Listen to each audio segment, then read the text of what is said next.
Welcome here to the DigitalituM podcast, and this afternoon we're here with Meaghan Ziemba. Welcome. Hi, how are you doing, Marcus? I'm doing wonderful. Thanks for having me. It's a pleasure. So tell us, what are you doing here at IMTs? Yeah, so I got invited by Industrial Strength Marketing. They actually partnered up with AMT, who hosts IMTS, and they developed a new experience, a new digital experience called the IMTS Creators Lounge. And basically they recruited a bunch of content creators who are really involved and engaged in the sector and wanted us to do live interviews from the trade show floor with other creators who are creating content such as Ali G. So I did interviews with Nikki Gonzalez, Ali G, Andrew Crow, and we're all just advocating, what's in engineering and manufacturing to help close the skills gap and get other people excited about coming in and joining the career pathways that are available. Yep. And we're in the South Hall in booth 338-600. So anybody that's walking the trade show floor, if you want to come and knock on the windows in the booth while we're having interviews, we like to add that fun and just engage with people passing by. Which is when you walk into South Hall to the right. You take a right. And there you see the creator booth. Yeah, it's right across from the big Akuma booth that's yep. there. I walked past there. Yeah, it's actually a pretty cool thing that exhibition, let's say companies or organization finally figure out that this piece is necessary as well, and not just renting the space and let the company present themselves. Yeah, it's sharing their stories really, and just, showing the passion behind what they do. And I think when you get into the stories, more people are apt to buy based on how they feel towards something than just looking at a bunch of specs or features and making a decision that way. They really want to trust the companies that they're buying from. So when you're telling their stories and making that emotional connection, they're more apt to make a purchase. I agree. And then just the general point of view, bringing young people into manufacturing, or actually, I think the first level is to show them how cool manufacturing is, and that it looks different than what the parents tell them, where still the old stigma is out. Manufacturing is dirty, low paid, you don't have a career there, and they're shutting down every factory and move productions to somewhere. Yeah, there's definitely an awareness issue and a misconception that, it's not fine, it's dirty, dark, dull, and dangerous, and there's no really career opportunities. But with the advancements and technologies that are happening, there's positions that haven't even been created yet, and they're coming out. I feel like fairly soon. We have things in cybersecurity, augmented reality, we have artificial intelligence, everything automation. Industry 4.0 is another major one. So there's so many ways that you can enter engineering and manufacturing, and it's creative. It's not that dull experience. You can actually use your creative skills and come up with something fantastic. And you necessarily don't have to be good at math and science. You can be in a position like me where I'm a really good writer, and I've been able to be a technical writer for industrial manufacturers and help them create their brand story, as well as develop some of their content that they need to put on their website, so that when people are searching for solutions to their problems, their content comes up and it's in one of those top 5 spots on Google. Let me ask you this. How did you get into the manufacturing world? Yeah, I'm like a lot of women who fell into it by accident is the reason that they give. When I went to college, I didn't really know what I wanted to do because I tested high in English so much. They kind of guided me towards English teacher or college professor, which was not something I was interested in doing. So I kind of struggled a little bit in my first few years of college, and then I met another classmate, and she talked to me about technical writing. So I took their introductory course, and I fell in love with how words can be interpreted differently across different people and different cultures and different communities. And you really need to be careful how you represent something in words, because if you're putting it in a tech manual and it doesn't come across in a clear, concise way, it can be catastrophic. So I just sharing brand stories as well too, and making that emotional connection between manufacturers and their customers, Yeah. as well as their communities too, so that they can get brand ambassadors who are going to support their success in the communities that they serve. Yeah, and that's all important. As Yeah. even you said, back then when you were young, you didn't know what's actually out there Yeah. I in the had world. no idea. So, And the issue I also see from the past is that a manufacturing company was always a closed, compact, locked doors, mhm. super secret. Nobody is allowed to talk what's inside. Yeah. Which then also doesn't really help that people know what's going on and therefore decide to go that profession. Yeah, and it's a really interesting shift that we're seeing today, because it seems like a lot of manufacturers are starting to open up their doors a little bit more and collaborating with someone Tell me a bit. who might have been their competitor. But I think with all the supply chain issues that we're experiencing right now, not just here in the United States but across the globe, you need that support. You need those allies. So if you're having a hard time finding a product or a component that you need to run a machine or complete the automation process of your whole assembly, it's good to have those allies that can point you in the right direction and get those parts that you need when you need them. Plus now, during this year and the following, we have all these additional tools. Let's just call it the social media tools and Yeah. channels for communication, but then also on the what I call the digital tools, like what we offer here at DigitalituM, new tools to do your work better. Yeah. So for me, like, I'm not a subject matter expert when it comes to like the nitty gritty of the technical stuff.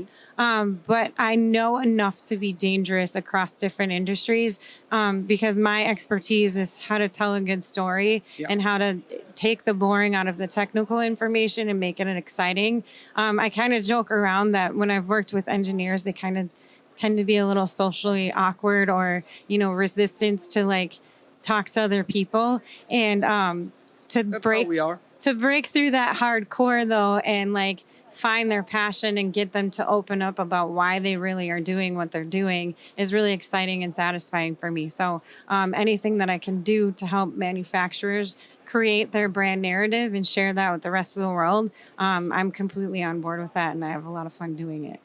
And there's a lot of work to do in Yeah. that point of view. In Absolutely. order to recruit new workforce Yep. and to keep the workforce and to voice the message what this company actually does and what's their mission and vision and all of that, because in a lot of cases it's actually missing there already. Yeah, because they're not talking to their customers anymore. They're talking to the entire world, and we all need to come together and be proud of what manufacturing is, because without it, if you don't have a strong foundation, you're really at an economical risk of not being successful. You're under dependency. Right. And we see that right now, what's going on in the world. Right. And it's also a national security threat too if you don't have a strong manufacturing base. So we just need to come together and share our stories and figure out what's really going to excite the next generation, because their core values are going to be a little bit different than ours. Their work ethic is going to be a little different than ours, and how they want to work is completely different from how we were programmed to work. So they're going to want to have flexible schedules. They're going to want to work on the things that matter to them. They're going to want to make a difference in the world. A lot of the kids that I talked to at the Smart Force Summit here at IMTS, a lot of them want to get into environmental and sustainability career pathways. And coming here, they were able to talk to manufacturers like yourself and engineers like yourself and learn about opportunities they didn't even know existed. So this show is really important in getting that message out there and bringing everyone together so that we can start building a better manufacturing space around the world. I fully agree on that. But there's also way more work to do. Yeah. And we need hundreds of you to spread that message out. We're trying. But again, it's going to take a village. And, manufacturers really need to allow creators like myself and Jake Hall, Chris Lukey, LAG, Nikki Gonzalez, they need to partner with us so that we can use our skill sets to really hit the next generation, because we're not part of the baby boomers. Some of us are millennials, some of us are Gen Xers, and now we're bringing in even the Gen Zers. So we got to start thinking, how can we excite them and really get them to understand the importance of this industry? And then also talk in Yeah. their generation Talk in their language and know how to attract them. Yeah. With, as you said, the different values as the baby boomers values are way different than the young people from today. Well, and they're on social platforms like TikTok, and not a lot of older generations even know what that is or care to want to know that it is. But we're kind of experiencing with those types of tools to see what sort of reaction we get. And so far, it's been positive, so that's good.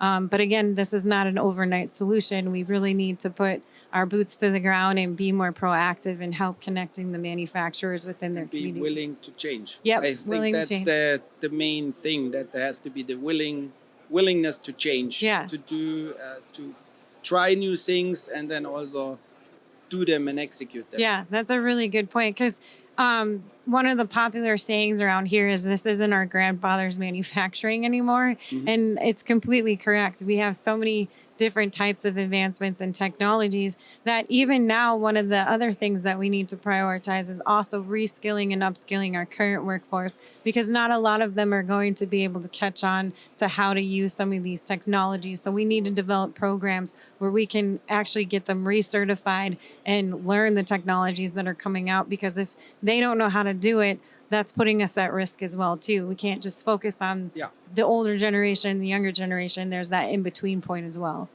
And then also use technology to learn where, for example, the whole AR and VR technology with all its different tools comes in handy. I agree. But with tools, it's like you have to find the right tool which fits to you. Like in the past, we had a toolbox with pliers, screwdrivers, and all of that. And each tool is for one specific thing. Like, for example, with a flathead screwdriver, you cannot open a Phillips head, and vice versa. And in the digital landscape, you have also all these different tools, but you need the right tool for the right thing. And this awareness that there are different tools, and there's not this jack of all things which can do all and everything. Or put that expectation out, and then it doesn't work, and all this frustration comes in. Right. I agree 100%. Yeah, very good. Thanks for sharing your thoughts about that. Good luck on it.